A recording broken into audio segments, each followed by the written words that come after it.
Vamos lá para análise macro. Bom, a semana já começa aí bem agitada, com muitas informações vindas dos mercados lá fora que vão afetar a nossa bolsa aqui no Brasil e informações do nível de a China está proibindo a compra de chips de empresas americanas, já anunciado, que refletiu nas bolsas deles por lá.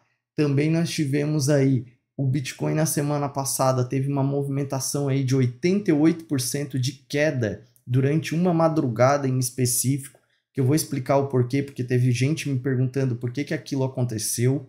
Também tivemos agora a Europa batendo máximas históricas ali e também chegando a bater uma sequência de 9 semanas seguidas de altas e, óbvio, né, dá um contexto geral do que tudo isso tende a refletir para a nossa bolsa, lembrando que a gente ainda está num cenário de que tudo lá no mundo sobe, mas a gente ainda teve reflexos na semana passada mais para negativo do que para positivo, né?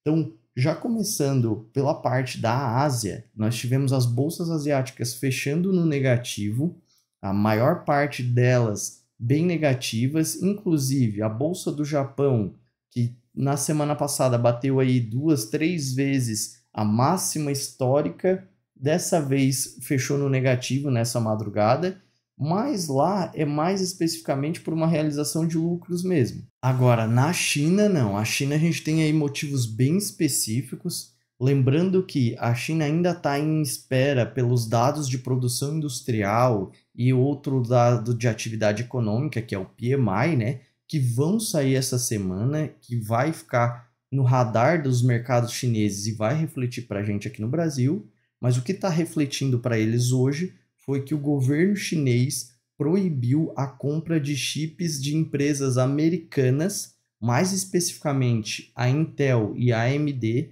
para uso em computadores do governo chinês. Então, isso faz parte dessa briga geopolítica que a gente vem tendo já há vários anos, de que a China está querendo crescer na parte tecnológica e os Estados Unidos está bloqueando tudo para ela a todo momento.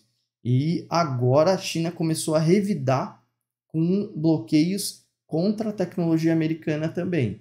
Então isso vai longe e a gente sabe que reflete para as bolsas. Nessa madrugada aí as bolsas chinesas acabaram caindo e também reflete para as bolsas americanas, né? Porque essas empresas que forneciam para a China tendem a refletir com queda também, né? Então, tudo isso reflete para a gente aqui no Brasil, mais especificamente porque a China está caindo do que por conta desse bloqueio, disso ou daquilo. Então, se China cai, a nossa bolsa aqui não tem um cenário muito bom para hoje também. Mas não é só isso, né? Nós temos aí as bolsas europeias caindo nessa madrugada, os futuros das bolsas americanas também estão em queda, então nada disso reflete positivo para a gente aqui no Brasil, né? E lembrando que nas semanas passadas, tanto as bolsas europeias quanto as americanas estavam batendo recordes históricos e a nossa bolsa não conseguiu acompanhar esse otimismo, né? E a gente lembra que foi muito voltado por conta dos ruídos internos aqui que atrapalhou a gente a acompanhar eles nesse cenário. E agora, o que importa para essa semana, basicamente vão ser os dados de PIB e de inflação do PCE, que é um outro dado de inflação que vai sair nos Estados Unidos, mas ao longo da semana eu vou falar aqui cada reflexo no dia que os dados forem sair, né? Lembrando que o dado de inflação vai sair no nosso feriado aqui, então para a gente o nosso reflexo vai ser uma prévia do que pode acontecer e na segunda-feira reflete o resto.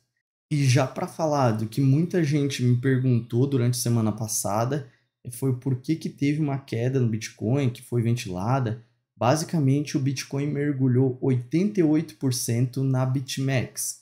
A BitMEX é uma plataforma de negociações de Bitcoin e durante uma madrugada em específico na semana passada, um investidor precisou vender aí 50 milhões de dólares de Bitcoin e ele botou uma ordem a mercado. Só como não tinha liquidez, ele saiu de 60 e poucos mil dólares e veio batendo até 8.900 dólares.